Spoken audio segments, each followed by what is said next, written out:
I'm in Winston-Salem, North Carolina, but this is not really Winston-Salem. It's a permanent movie set used by film students at the North Carolina School of the Arts. The noted film theorist and historian Vlada Petric has been invited to deliver a lecture here, and I want to talk to him about Bright Leaf. I'm hoping he'll call it a minor classic, one that's been unfairly neglected. You can use it or you can discard it. Let's try it. If it's not good, you don't use it. Well, let's go here. You know that I adore low-angle shots, well-seen shots. So why don't you sit here, please? Let's try. Why don't you sit here? This is a wheelchair. Oh. Now you have sun, see? Like this. Vlada, is this really necessary? Well, I like unnecessary things because only from unnecessary things in art you can expect something unexpectedly to occur, something special. Okay, now I think it's now good. So, can you tell me why did you invite me? Why do you need me in your documentary film? I have nothing to do with Caroline. Because you're a film historian. You come here to do a lecture Yes. on film theory, and I have a film that I'm very interested in, Bright Leaf, and I want to know what you think of it. Well, let me continue with this to be your grip. Is that how you call the guy who's moving? Grip. Grip. Grip. So, okay, I like that. Yes. So, what is most important? All these devices, which are interesting per se, like composition of the shot, like high photography, lighting, using of the foreground, background, they are not successfully integrated. That is the most important word, I think, in cinematic art. They are not successfully integrated with the narrative, because this is a narrative film. So I think it remains separate, you know, in contrast to Orson Welles' The Magnificent Ambersons, where these long tracking shots are so powerful, you know. They reveal something not about the environment or this facades of the building or trees, clouds, but they somehow express what is going on within the characters, what is the essence of their conflict. He didn't succeed that, you know. Curtis simply didn't have cinematic vision.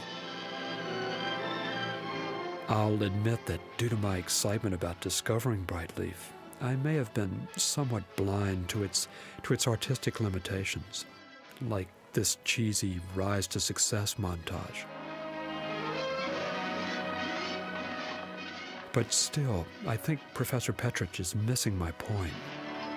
Why you are so attached to that film? What prompted you, how you found it, and why you are so interested in that you want to make an entire film? Is the film about that film, or? Well, no, because Gary Cooper plays the role of my great-grandfather. So what? Well, it's become an example of a fiction film becoming a documentary, a kind of home movie for me. How are you going to incorporate the sequences from Bright Leaf? There will be two different textures, two different styles.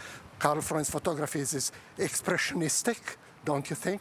Yeah. And your film, as I'm doing it now, you know, is less expressionistic. It's more documentary, spontaneous, like Vertovin. You are shooting. We haven't really prepared all this, you know. Well, why are you pushing me in a wheelchair, Vlada? Well, I want it to be kinesthetic, you know. That's the most important in my quote-unquote theory of cinema, that every shot must be kinesthetic, and not only because to move, but that movement has somehow to reveal, expand, and enhance what we are doing. And I feel very kinesthetic. Very kinesthetic. My whole body is working. Imagine if everything will be now. You wanted me to do this whole interview like this, you know? You wanted to do it in the theater. We even rented the theater. That would be boring. But anyway, that's kinesthetic. It means when you watch images, and I hope that viewers who are going to see this, what we are doing now, that they will feel kinesthetic, that they will feel something in their body, in their muscles, what Vorkapich calls kinesthesia, that will not be simply like a roller coaster, you know, I can throw you now into this into this hole, and that would be kinesthetic. But I think that this decision to show... As we circle the block for the 5th time, I find myself wondering how I managed to get myself in this situation. Bound in a chair and lectured at close range by a rabid film theorist. But there are documentaries who succeed, you know, to transcend direct photographic recording of an event, however interesting. It has one element, cinematic, I would say, which is ontological authenticity, on which you insist so much. That everything real, authentic, and that they believe that that happened, as Verto said, that it's life as it is, caught unawares, events in everyday life caught unawares. But then what you do with it?